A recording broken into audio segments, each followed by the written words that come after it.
বেশ কয়েকদিন আগেকার ভিডিও এটা। মানে সেদিন ছিল দাওয়াদশী। তো সেই ভিডিওটাই আজকে তোমাদের সাথে আমি শেয়ার করব। সো হ্যালো এভরিওয়ান, আমার নতুন একটি ভিডিওতে তোমাদের সকলকেই স্বাগত। প্রত্যেকদিন নানান সাজে সাজাতে এবং তাকে দেখতে খুব ভালোই লাগে। আমি যখন পড়াতেও বসি, তখন বারান্দা থেকে বসে ওর দিকেই মাঝে মাঝে অনেকক্ষণ সময় একভাবে তাকিয়ে থাকি। যেন দেখতে ভালো লাগে, চোখটা যেন ওখানেই আটকে থাকে। এই অনুভূতিটা বোঝানো সম্ভব নয় বলে, যে বুঝবে যে এই ব্যাপারটা জানে সেই একমাত্র বুঝতে পারবে।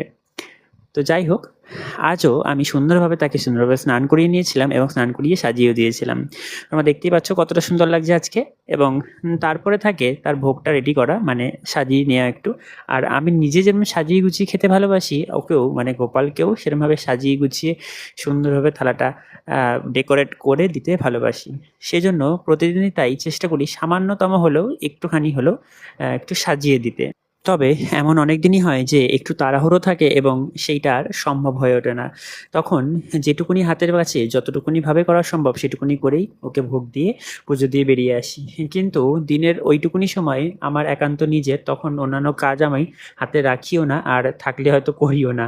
তো যাই হোক, আমি ওকে ভোগটা নিবেদন করে দিয়ে প্রতিদিনকার মতন ওর জন্য রাখা আলাদা করে বেসিক্যালি ওর জন্যই রাখা এই ফুলগুলো, ওগুলো সুন্দর করে সাজিয়ে দিলাম। আর এই ফুলগুলো সাজানোর পর ওকে যেন দেখতে আরোই ভালো লাগে, যেন ফুলেই ঢেকে থাকে ও আর কি। তো তোমরা দেখে জানিও যে ভিডিওটা কেমন লাগলো। যদি ভালো লেগে থাকে একটা লাইক, কমেন্ট, শেয়ার করে দিও। দেখা হবে আবার নতুন দিনের নতুন একটা গোপালের ভিডিওর সাথে।